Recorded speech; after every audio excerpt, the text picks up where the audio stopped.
we have to continue to discuss beauty standards. And it's actually really exciting because I've been seeing quite a few members of the Army of Beautiful Women today.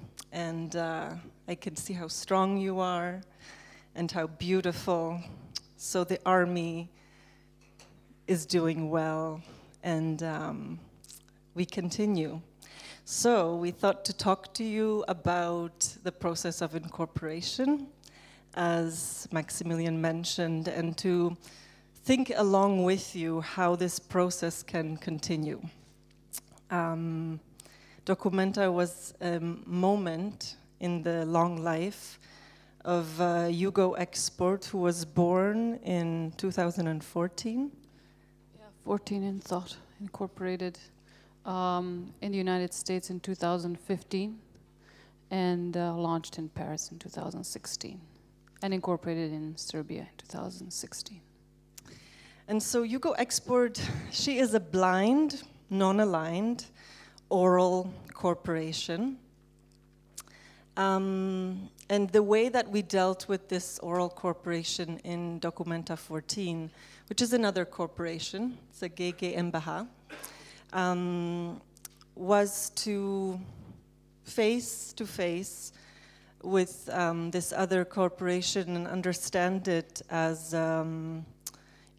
Irena, how would you perceive a corporation like Documenta? What does it look like to you when you look at it? It's right there. There it is. So it's a corporation supported by other corporations, including, we should say, Yugoexport. Yugoexport is one of the sponsors of Documenta 14. The sponsorship took form as, maybe I'll pass it on and you can discuss. It took form of production of various artworks and creation of like an economy internal to the top floor and the Neue Galerie to the Stoto Viβλio in Athens, and kind of permeating both cities through kind of a release of first ergonomic footwear from the grounds up, and then various other items. In Kassel, the area, the top floor of the Neue Galerie was it's kind of subdivided conceptually or physically into three areas. When you entered, if you entered from the side that was prescribed, you entered the transactional area where there were no products of Yugoexport out. You either had to ask for them or to have seen it on somebody else to actually get even to engage that this corporation was making anything. In that space, we had 2 tables with incorporation documents engraved on top of them, made out of marble, where people could pull off or rub off a copy, either in Serbian or in English, as the papers as they are filed as appendixes in both Chicago, Illinois, and Belgrade, Serbia. A kind of a shelter, a counter, where people could ask for other things, many of which were never asked for, so they were never transacted. And this entire area was made to slow down the transaction because everyone who has entered the space and wanted to engage had to engage first by talking to people, so orally, versus just through images.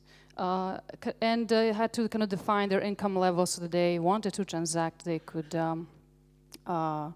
get a particular price. We divided everyone into a lower, middle, or upper income level, and each level had its own price for every product.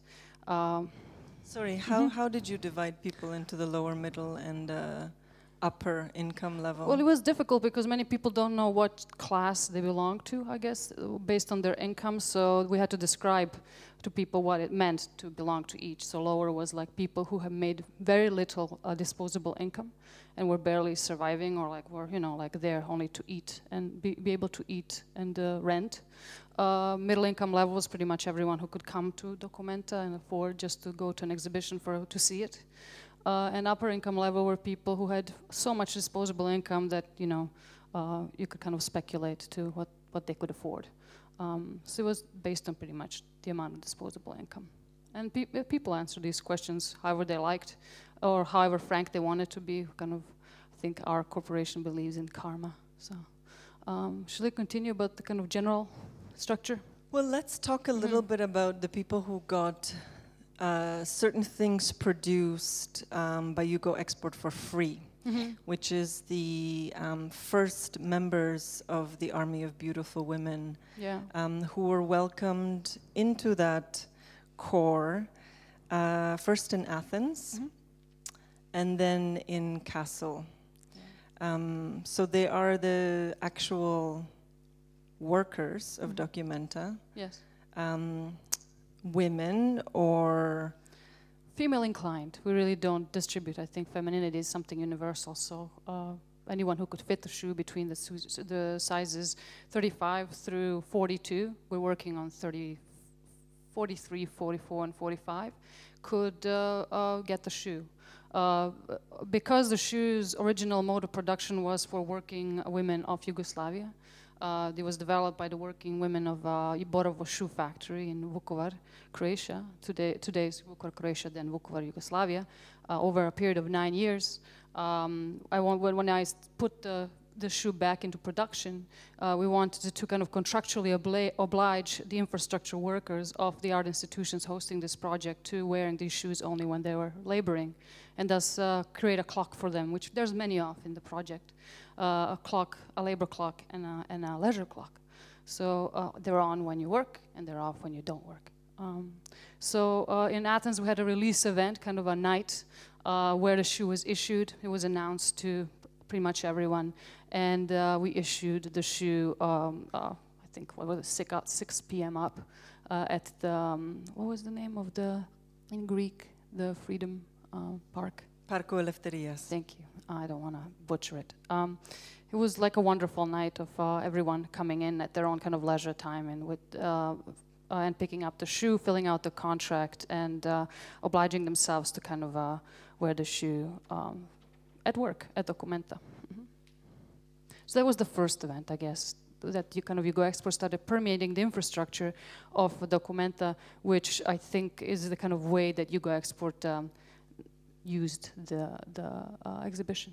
Yeah. And I think maybe it's useful to mention that because Documenta was in 2 cities this past year, of course it used the infrastructure in Kassel, but it kind of had to build and make a new infrastructure from scratch in Athens. And I think that really made us very aware of this condition of institutions and exhibitions which are so geared towards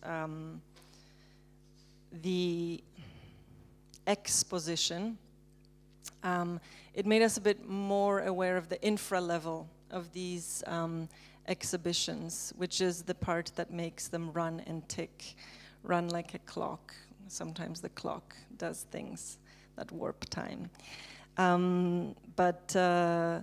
This, I think, was something that, on the one hand, we talked about as a curatorial team quite a lot, is what it meant to actually also build an infrastructure rather than make an exhibition that everybody saw, because infrastructure is so often invisible. And in a way, that was something that made me so excited to work with you on Documenta, because we had already staged this on a kind of micro level at the University of Chicago in one building. Of course, in Documenta, the workforce went up gradually, and at the moment where the exhibition was on, it was about 1,000 people potentially wearing the shoes. So it kind of gained critical mass in a way that becomes a certain type of body and can be read in a very particular way that maybe beforehand it couldn't. And maybe it's also important to note that once Yugoexport became Yugoexport, once you incorporated the other works that you had produced prior to this moment were somehow brought into and tested again within the mechanisms of Yugoexport. So there wasn't a sort of sense of production where you make the work, you sell the work, off it goes. The work continues to work. And it works with the workers of Sorry, I don't want to sound like Donald, what's his name, Rumsfeld, you know, with the knowledge game, but there is a kind of love of work and a beauty of work that I still want to hold on to. I want to, yeah, I think maybe the thing to kind of think about next, we've covered this 9-hour delay. Area. The transactional area and the 9-hour delay. Yes. Yeah, the 9-hour delay. The next thing that comes into play is, of course, the Yugo form, which is the first work that Yugoexport actually produces. And I think it's maybe important to think about how she produces and disseminates, and why start with garments. Yugoexport was originally an infrastructure for making apparel and exporting weapons in the former Yugoslavia. Yugoimport was the company that manufactured those weapons, usually weapons that were exported to the countries of aligned or non-aligned movements, and also for the Yugoslav National Army. Yugoexport started with manufacturing of uniforms for laborers, and then evolved over the 60s and 70s into like an apparel company until the 80s, when it became kind of a fashion powerhouse, mimicking and kind of changing the Western fashions for the Yugoslav women. With the war in the Balkans in the 90s, just like every other infrastructure, it was crushed by the economic embargo and could not export anymore. It fired all its workers finally in 2001, declared bankruptcy in 2003, and has been going through a process of kind of gradual sale of its real estate and manufacturing infrastructures, which concluded in 2016 on December 26, when it sold its kind of last large building in Belgrade. Of course, all these sales are highly suspect because they're kind of very much involved with kind of speculation and multiple licitations, which first inflate and then kind of downplay the value so that all the stuff can go to the right people.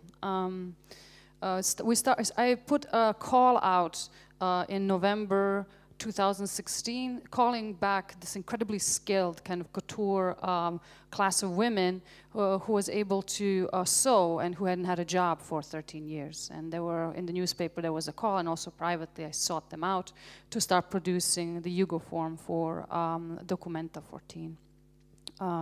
So these are actually, just to be clear, women who had worked for the Yugoexport. Yes, and it was really funny when we filed a petition for incorporation in Belgrade. We were disputed because the name was already used. The company was just dissolved, and we had to go to court to prove that we have the right to the name Yugoexport. And we won, because my argument was we manufacture apparel first. We employ Yugoexport workers. We work with Yugoexport modeler. And we were going to export, and the other company doesn't even exist, so they gave us the name based on evidence. And we started making 2 versions of the Yugo form for Documenta, one with a long sleeve and one with a short sleeve, which are both based on this kind of first mass-produced pattern that the Italian fascist state commissioned to create a uniform free of, what is it called, the corset?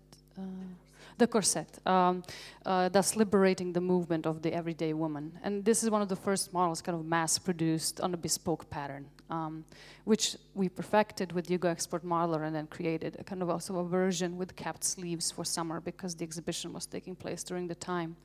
With the book and the Borosana shoe, they kind of fashioned the full Yugo form. And this particular practice here that you see is called spinal discipline, which allows the wearer both the comfort of the shoe, the beauty of the dress made for strolling and movement and dancing. This is how it was described originally. And this kind of putting weight on top of the head, which will secure a straight spine and a good posture. And these lines of movement permeated both Kassel weekly, creating another clock, and Athens also weekly, where the documents that were filed in the US and Serbia were read as an oration in Greek every Friday night and at dusk. So yeah, they manifested themselves as this kind of embodied, incorporated objects that were creating images for people that were kind of oral images. Yeah. So would you mind just zooming back to the previous slide? Because I want to speak a little bit about this idea of the oral image. It sounds catchy, but I think to really get into it and to understand why we need oral images, it's maybe useful to have a look at something that's just on the edge of visibility. And behind these doors here is another work incorporated into Yugoexport during Documenta 14 from previous production of yours. Yeah, 2015 ongoing. Can you talk a little bit about SER or seductive exacting realism? Yeah, so the top floor of the Noi was subdivided from transactional area to this kind of a fashion runway waiting room where people could either rest or wait for the program behind that door to start. Where this is an audio program which ran every hour on the hour for 28 minutes. And once every hour, a woman in Yugo form would come out, announce in the middle of the runway, actually at its edge, that the program is about to start. The doors would open, people would go in and listen. And what they listened to is an interview I conducted with Srđa Popović, leader of Otpor and Canvas. Otpor first, it was a consultant, kind of a student group that grew into a consultancy afterwards that I guess organized the bulldozer revolution, which deposed Slobodan Milošević. In the darkness of the room, which was completely pitch black, we kind of discussed the development of Otpor into a revolutionary consultancy called Canvas, which kind of gained notoriety by first being involved with the Orange Revolution in Ukraine, and then various movements everywhere from like Ukraine to Bahrain to Ukraine again. Kind of every major kind of a news-covered protest or movement in Western Europe, Middle East, China, Africa was covered by Canvas. Most notoriously, the Arab Spring movement, for which they provided kind of logistics, most famously the social media logistics and kind of computer infrastructure. In about 2013, I was being asked many questions like, what is revolutionary art? I guess because I'm from where I'm from. And I was kind of angry because I always thought the term revolutionary art or revolution was as original as like the term wedding planning, you know, or as interesting as a wedding kind of a wedding planning report or a kind of annual report. So I decided at that time WikiLeaks released a bunch of documents concerning Canvas, which I guess revealed that they were funded since the very beginning by US Aid and Stratfor, this American think tank, and kind of the right-wing arm of the Republican Party, and that most of their kind of, and which was revealed by this woman who was leading the Bahrain when she was offered this insane amount of money by the State Department, you know. At that point, I really knew that I wanted to interview Srđa Popović. His company was funded usually by corporations that were now expanding their markets into the Balkan region, and then now also funding him as a kind of revolutionary. And I wanted to establish a kind of I guess dialogue with him about the equivalence between us, and he has kind of changed my life also because I lived through this thing, and after the 1999 NATO bombing, I went for US on a scholarship. So this was a deeply influential event in my life. And would you say it kind of led to the you know, you're interviewing a kind of corporate consultant. Yeah.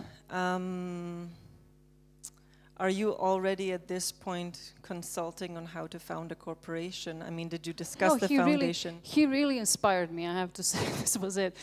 All kinds of equivalences started popping out when I did lots of research on him, of course, but I wanted the exhibition Seductive Exacting Realism as a project to be funded from the same sources that his project was funded, and of course they had philanthropic arm which was ready to give money to projects at the Istanbul Biennial and Renaissance Society. So this equivalence, this financial equivalence, the equivalence of kind of lifestyle. He was also like flying around everywhere, like and kind of consulting and kind of having exhibitions and performances all around the world.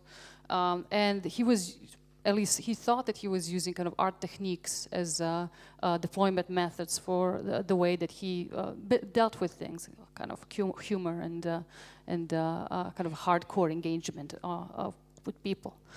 So that inspired me because his consultancy was called Canvas, and I thought that was just really funny. And like in lieu that I was making an artwork, and I wanted kind of to I guess the next logical step was to incorporate. Yeah, absolutely. So when you did the Borosana shoe project, 9-hour delay. This was before, yeah. It was discussed in a certain way as an attempt to keep the state of Yugoslavia alive. Yeah, right? That's funny. Because the infrastructure that was making the shoe had been incorporated under laws that governed the state of Yugoslavia, and it had persisted beyond that state. Yeah, it immunized itself. What's interesting is that Borovo immunized itself with a charter that said that its infrastructure, like merchandising and selling and offices, could not be ever separated, no matter how large they got. So after the war, there was a huge problem with republics that wanted to come into the European Union to privatize a company against its charter. So when Borosana is being commissioned for this project, it always gets subsidized at least by 4, if not all 6, former republics. So it is extremely cheap to produce. Now, of course, they want to privatize it very much in Croatia now that they are in the European Union, but it's an amazing company that still is public and runs very well. And has grown since, yes. So in a way, the logic would be, and because you're more trained in mathematics than I am, but I'm trying to think of how a corporation can act as a nation, or can act on a kind of super state scale or supranational scale. Yeah, and what it is. Surnational scale, I think, above national. It's funny, Yugoslavia is one of those countries which was a construct. So you can either think of the Peace of Versailles as kind of the diplomatic document, or you can think about it as a kind of incorporation document. So it constructed itself first out of 3 republics, and then later on, after World War II, into 6. And then it never kind of addressed these issues of World War II, so this kind of ethnic tension, which made it possible for economic tension to unveil an entire civil war in the 90s. It was actually what made it crumble. But I think in the aftermath, as what we're going through now, this process of transition, or as the West calls it, transformation, we are realizing that this country is a kind of a corporation, because it's a country that exists without sovereign borders, so it doesn't exist in name or with border anymore. But for example, it's a country that very much still exists and acts. For Documenta, it was very interesting for me to think about Kassel as this kind of city of producing weapons, kind of a corporation within itself, which is acting very much in conflicts like Syria and everywhere where Germany exports the second biggest industry in Germany when it comes to profit. And thinking about Yugo-import and Yugo-export, and Yugo-export exporting weapons abroad, all the way until when it dissolved, and Yugo-imports the only infrastructure in Yugoslavia that survived the war, because it still makes weapons. And this incredible arsenal of weapons that was abandoned during the Bosnian War, that has been since all the armories were looted or abandoned, or taken by mafia clans or paramilitaries. So now there's, under Guardian kind of estimate, over 700,000 weapons floating in Europe. I think if it's a 1/10 of that, it's still fucked up. That Yugoslavia is left behind. So it's like the Bataclan terrorist attack, the London terrorist attacks. I think all 8 latest ones were done with Yugoslav armory weapons. So like this is a country, despite its it's an illusion that it doesn't exist anymore. This is just a misunderstanding of the facts. It really is a country that's kind of become a corporation. It is acting with its army of weapons politically in Europe as a consequence of what has occurred, which is a lack of security around its armories as a kind of remainder of this economic war of the 90s, which is also, of course, an ethnic war. So this became an interesting thing for me. For example, this mural was the width of the Rheinmetall production line, which we've measured. And each panel was the width of the Yugoexport production line, which is the fabric width. And every hour you would kind of pass through this tamnilum vilayet, which means the TV, actually. That was great. Because it kind of acts like a panorama. It illustrates the story that is mentioned in the interview, which is the story of the army entering a dark land. And every kind of country in the Balkans and the Middle East has its own version of it. An army enters the dark land, and they can't see anything in front of their face. They feel that there is something under their feet, like rocks. It's a huge military with equestrian army. They're lost for days, sometimes months, in the versions of this story. And all of a sudden, a voice sounds from the darkness and says, "If you take anything from this land, you will regret it. And if you take nothing from this land, you will regret it." And of course, some people know that there's only pebbles to take, and some of them take some, and others none. And just before they're all about to die from starvation, they wake up one morning in front of the edges of their city where they wanted to end up.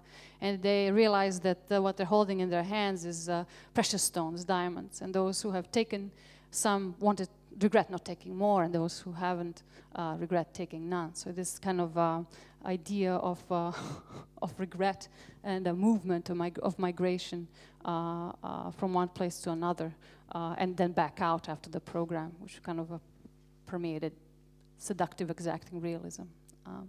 And not just regret, of course. It was a kind of a prequel of the incorporation of Yugoexport, which doesn't only manufacture apparel, but actually has a whole kind of background programs and I guess production lines which are invisible and running. There is something in the whole situation, because we've worked for a while now, of a kind of love of darkness in the work. And darkness is understood in different ways, and it's felt in different ways. Sometimes it's quite physical and, you know, optical. At other times it's more to do with what operates in a kind of background program. I want to open this up to the audience so people can ask questions. And then at the end of the questions, I think it's important to conclude in a ritual way, and I would like to make an offering.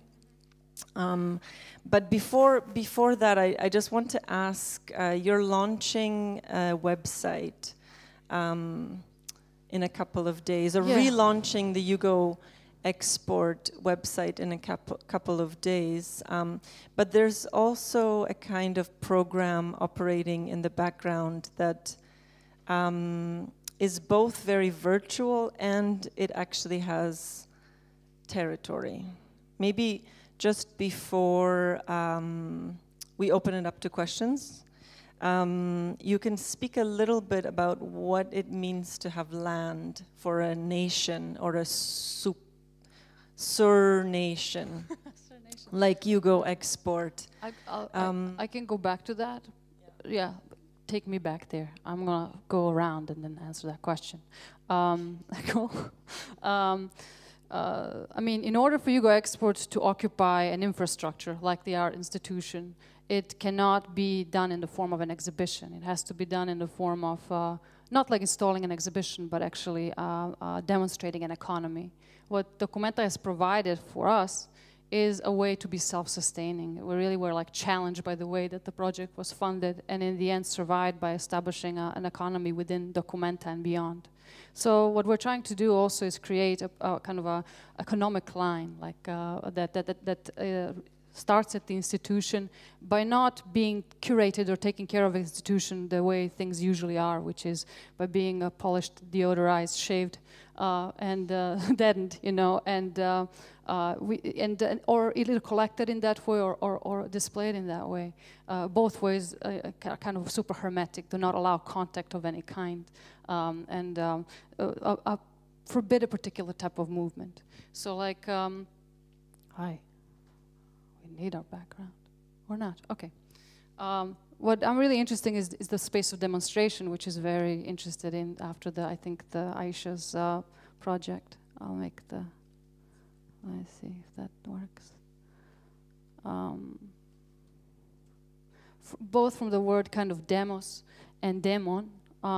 We like to possess the institution like a spirit, like an omen, where the infrastructure is taken over by Yugoexport, and an institution has to give up control over part of itself in order to learn something about itself, which is kind of opposite of this kind of enlightenment-based model of ownership of a picture gallery, for example, of all artworks within it.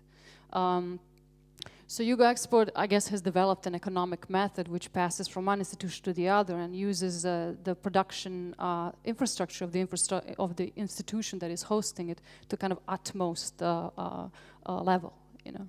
So as projects are handed off from one place to another, they are enriched both by contact with institution and its workforces, but also they create a line of funding and a production line which goes from one place to another. So films are made in parts, books are made in parts, plays are made in parts. In fact, you used this space also as a studio of sorts. Yeah. The blind room, when first exhibited, this very dark room which hosted seductive exacting realism, has taught me a lot. In the darkness, no one can see what is in front of them. You do not know what you're around. You're surrounded by things that you must contact. And in the dark, what's so nice about blindness in general as a condition in the Balkans, I guess, is that you don't know what's alive or dead around you. You have to actually experiment and test this thing that is in the room with you. So it requires a different kind of dwelling with things, which inspired Yugoexport's maxim, is how to surround yourself with things in the right way. That surrounding comes from this history of blindness, which started in Byzantium. In the 9th century, capital punishment was substituted by punishment by blinding, because by blinding somebody, you were making them into a thing. There was no rights, human rights to this person. And then this kind of was picked up in the region as the code of law. The ruler could not even have like a strabismus, because if you didn't see, you couldn't be just. 20/20 vision was what was kind of asked for. So this opticality and the punishment for lack of opticality persisted in the laws of the region. So the rulers, in order, for example, for Ottoman Empire to take over the region, rulers were abducted, blinded, and then returned. You didn't have to assassinate or castrate them. They ceased to be rulers. And of course, from this kind of history developed hatred, of course, and prohibition of imagery, because of the takeover of a culture that did not want, that knew what an image does, which is that an image makes history. So we were kind of spared the entire Enlightenment period, and through the period that we were spared, I guess, a whole oral tradition of creating its own histories and images developed. And this history was recorded and published actually here in Vienna, which is why I'm so happy to be here, by Vuk Stefanović Karadžić, where the first Cyrillic alphabet was also released. So it is through this oral image and orality and the slow loading speed and the slowing down of the transactions and the dwelling in the darkness with things as an equivalent and being a comrade of things as a kind of extension of constructivist study that kind of taught me to create this relationship to infrastructure, which is not an infrastructure, just institutional infrastructure. Yugoexport occupying former infrastructures of production that are large scale of former Yugoslavia, which are available for sale very cheaply, and a labor that is there and wasting away. But we want to also demonstrate this idea of life and equivalence with things by either attaching them to ourselves, and this is why clothing was first, because clothing is something very intimate. It requires contact, and we really thought about clothing that enables movement, comfort, kind of against the wasting to death, transition and waiting that the Balkan region has been in this kind of waiting and holding pattern for, I guess, 600 years. And what we're transitioning to, I guess no one can speak of, because we know that we're transitioning into not the European Union, not another utopia of Germany or some kind of dream, but actually we're transitioning into being a full-fledged corporation. Yeah, I think that's nice. Yeah. So I'm just maybe we can advance a little bit in the slides that you have available, because I have a question that I've been trying to formulate. Books. As we maybe that? This one is bookends. It's called Means and Ends. Oh yes. Do you want me to slow down? That's a nice one. This was the microphone in front of the stage where the women would come. It's called voice base, to announce every time that the program took place in the blind room. was the transactional area. You see the two tables where the incorporation documents were. And this is how it was set up, kind of nothing visible except the documents that you had to perform labor for and pay 10 euros to get. On these tables here, yeah? The rolls. This is the contract obliging people to wear the Borosana shoe that we're collecting and now making into a kind of an annual report of the corporation. And that is the logo of seductive exacting realism used for Documenta. Each time that the project is shown, it becomes, or that possesses the institution, it gets another logo. And that's that's the inside of the blind room at the Renaissance Society. Yeah. So these are models that you hired, or? Those are models that are cast. Let's not talk about that. Maybe we can let the questions roll. And actually, I wanted to go back to voice space. Alrighty. That's a nice sorry, background. not voice space, to means and ends. Got it. And maybe leave it Cool. as we talk, because this one in particular, there's a kind of way in which books take agency in your work. Oh yeah, book is a very simple way to actually show what Yugoexport wants to do, which is the book is an intellectual object, and it's an object of contemplation and thinking, but when attached to the head, it becomes this practice for a straight spine, which every kind of Eastern European or everywhere else drill sergeant mother makes one do to learn how to walk properly. This particular set is a set looted from a Bosnian home and brought to Belgrade on the black market in the Kalinic market in 1995. It's a kind of a really good translation of Marcel Proust's research, or it complete works. I can't do French. It had 13 volumes. Well, I purchased it in a solicitation in 2014. The book was highly sought because it had a translation by poet Tin Ujević, which was made only for Latin alphabet reading public, which means it was scarce in Belgrade, and it could fetch up to 200 Deutsche Marks in the Kalinic market at a time where an annual salary was that much. So it was highly coveted, and these were taken, of course, there were raids every day at the market, and these were taken by the Serbian police, and I bought them at an auction, and I thought the book number 12, Missing, and me doing the seductive exacting realism, I really wanted that object to become kind of an object of weight. So I produced the monograph for the exhibition as the volume number 12, and this idea of an imposter, which figures a lot in my writing, this kind of dichotomy between the imposter and the explorer. Then these books were put in the waiting room in Kassel and presented in such a way, because I thought Kassel being a book-burning city, you should have matches in the marble. And people were really nice. They really were like trying. I think they were really tempted always to, and they were lighting the matches. And another set was set there with only number 12, which was the books carried by the women practicing spinal discipline every week. So, are there questions? I have one more, but yes.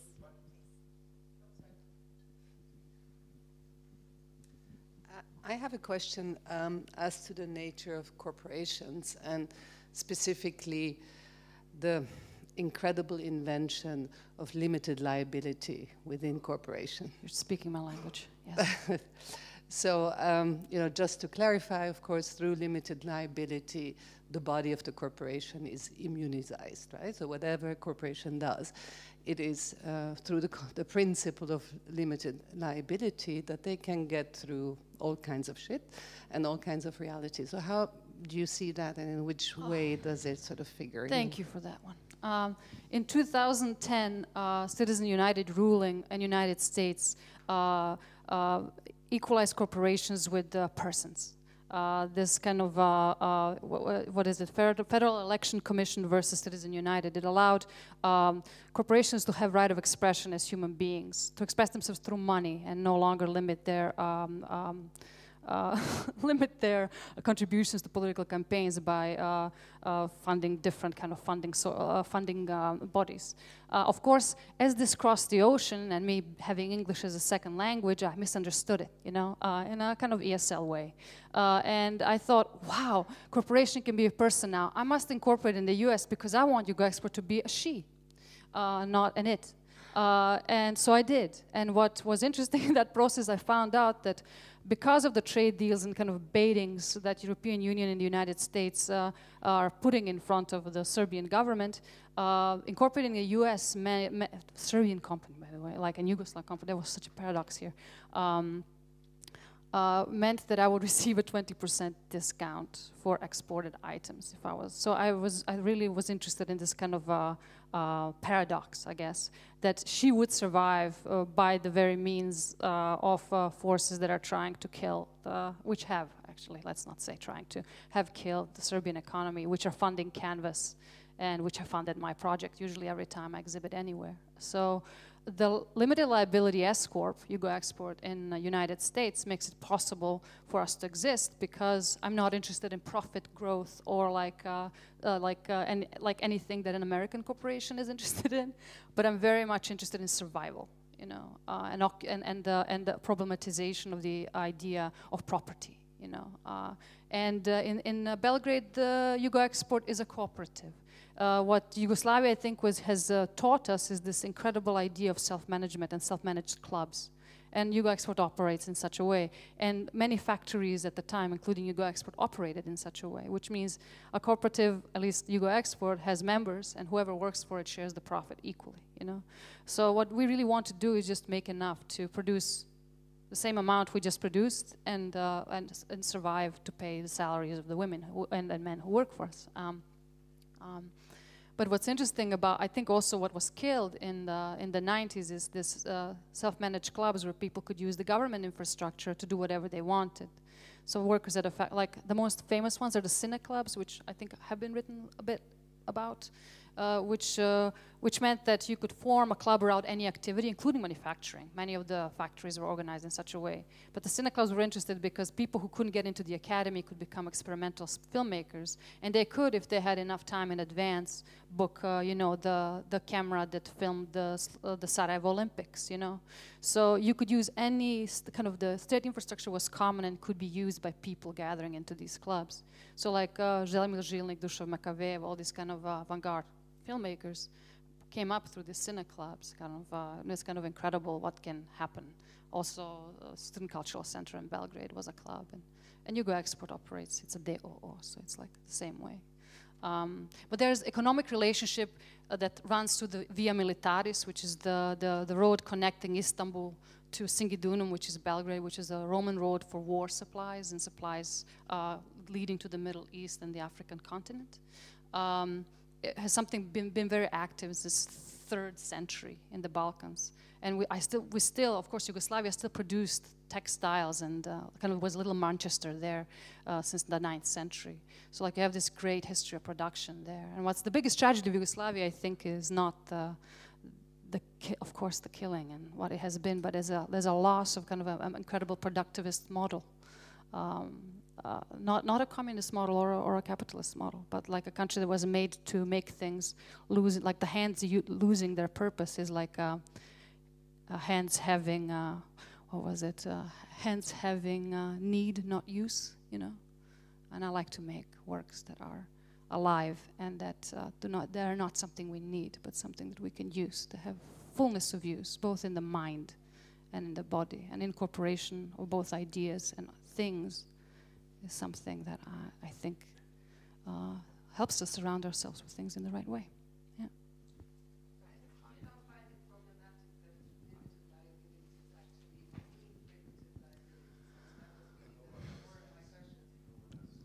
Is it problematic? You don't find it problematic? Of course I find it problematic, okay. But I've misunderstood it, so it's not problematic for me. Okay. I use it, yeah? Of course it's problematic. Yeah, but that's... But you have to heal. I can't repair, you know? Yeah. I don't believe in repair, like Kadir Kadiratya, not Hadir Katya, I'm an idiot. I believe in healing, so yeah. I have to pass through these forms. And what's interesting is that the same form that destroys is the form that used properly can heal. You know, it's like a virus or a bacteria of some kind. I don't know. But if you live in the United States, which I do part-time, of course you can't avoid the problem of that formulation historically. We can talk about it for 6 hours, no problem. No.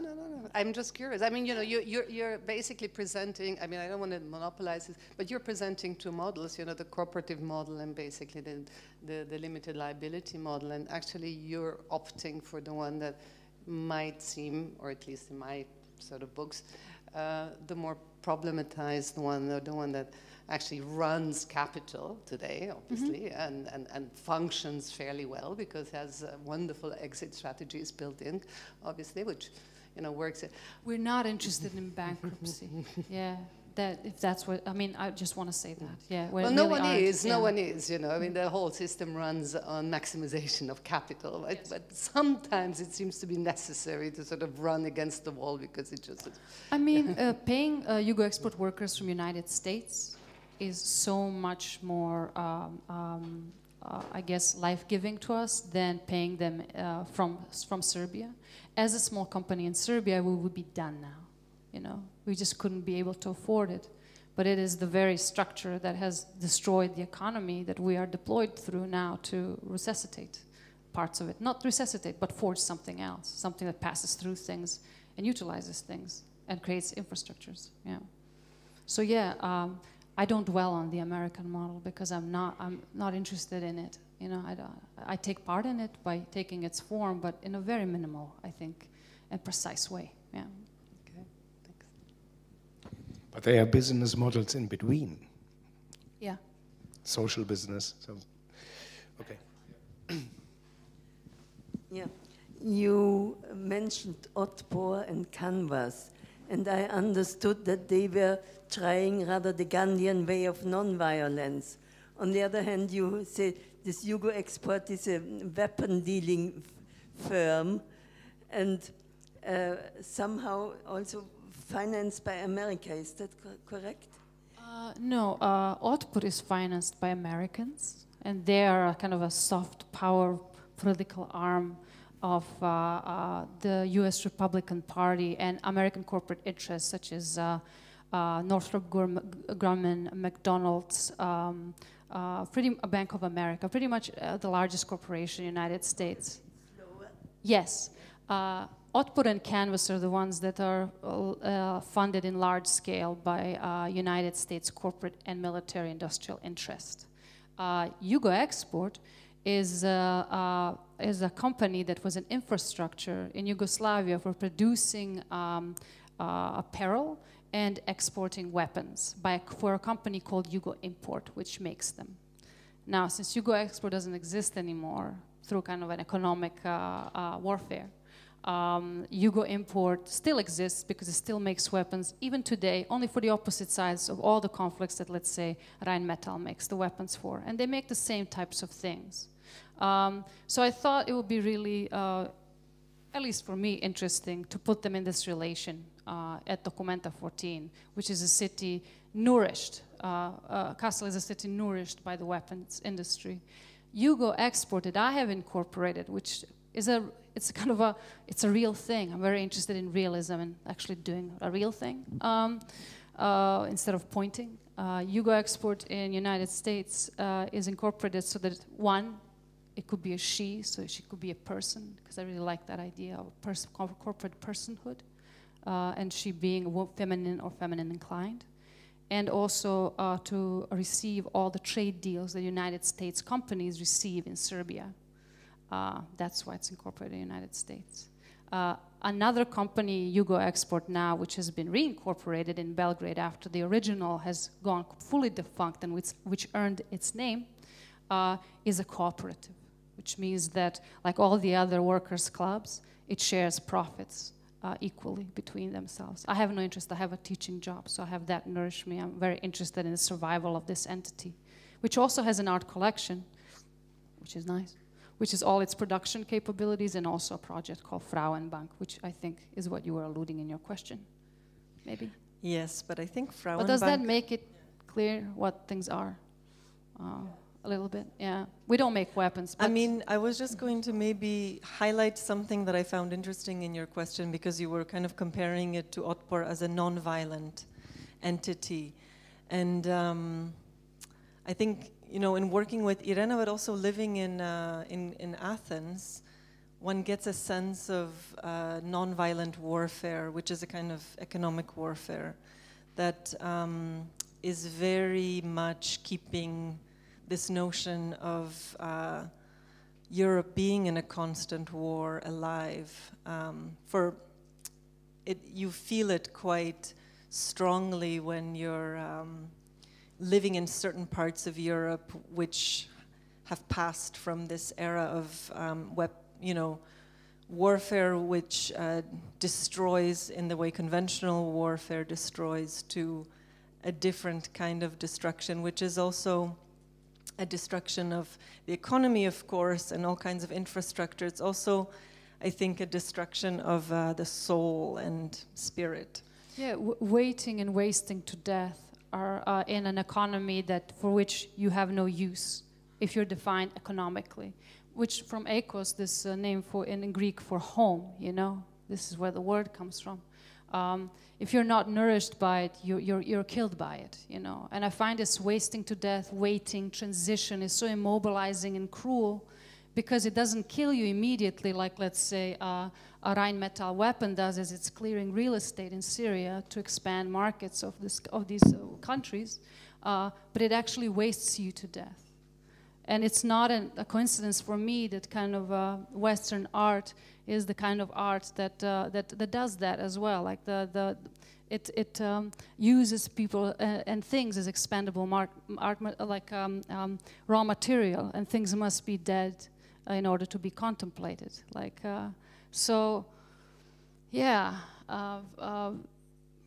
don't know where I was going with that. Actually, did I arrive anywhere? Yes. I think maybe. Yeah, are there any more questions? Yes, actually? cool. Yes. Oh, they're at the back. Okay. I need a sweetie. I'm way fading.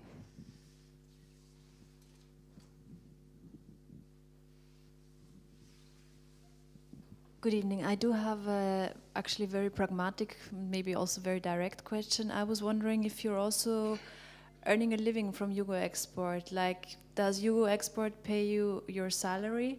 Yes. Or is it only the women that I'm earning? No, I get paid. I get paid equally. Yes. And what about these extra activities like dissemination, giving a talk, as you're doing right now? Is that part of the same thing of it the, goes into the corporation's activities? Gerhard will know that I will put the Yugoexport account from Serbia as a transfer, your invoice. as a transfer for 400 euros. Yes. Okay, I see. Thank you very much. On a symbolic level, I think this is very important. Yeah. Oh, absolutely.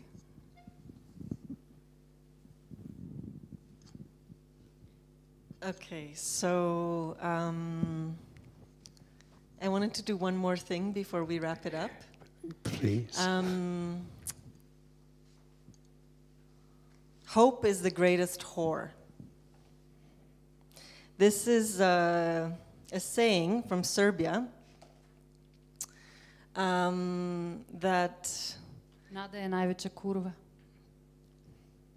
That's in Serbian, hope is the greatest whore, in case you're wondering, that Irena took and uses to kind of, how do you use hope is the greatest whore, Irena? It's really funny, in the United States, people all think I'm anti-Obama because of this. I just think hope is something that's, in the Balkans at least, been, especially talking to Srđa, has been used to put people in a holding pattern of waiting for better times to come, waiting for democracy to finally take over and for the promised economy to arrive. So this old saying, which is older than the Ottoman Empire, kind of throws filth at hope, I guess, in a way that is that it does institute this type of waiting. So like hope is the greatest whore is meant to highlight that aspect of hope and also create this object of levity, which is, when you're weighed down by the heaviness of corporations and the kind of canvas and otpor, you need a book and a manifesto that's going to make the years you gained by learning all these things go away. To you, like I say, read this book once, and SER, and then this 3 times to get back at the original age. So it's a kind of a volumetric, I guess, the issue of weight. And this is a cover for a manifesto called Bon Ton Mais Non, or Polite Art Manifesto. And it's made to give people laughter and levity so that they can shed the weight of immobilization and start moving. And it was something I wrote so that I could start moving. Yeah. So there's many uses for books in your work. This one is a manifesto that people can read. It's also kind of like the sword you use when you are knighting people. You can give it away, and by giving it away, you expand the army of beautiful women, right? This happens. So, as a point of conclusion, Nicholas Schaffhausen, welcome to the army of beautiful women.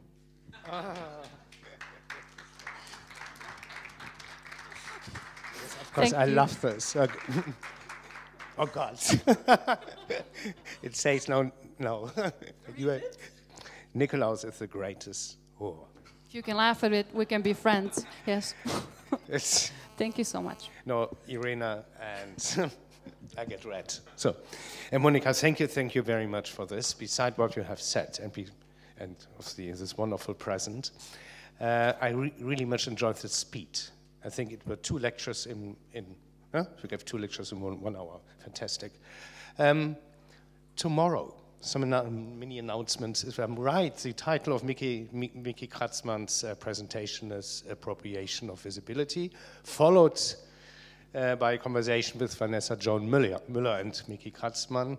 Later on tomorrow, at 12:30 p.m., later on tomorrow, a conversation between Marcel Odenbach and Christian Falzners, who are already here with us tonight. Later, tomorrow afternoon, a conversation with Hito Steil, and a lecture by Clementine Dillis. 12:30 tomorrow. I hope to see you here. Have a great evening. Please go or join us for the opening at MUMAC. Optik Schröder, it's a collection exhibition. And Bruno Gironcoli, and for all the speakers and guests from Kunsthalle Wien, we have a dinner, a table reserved at Corbaci restaurant at about 9. Yeah, and see you tomorrow. Bye bye.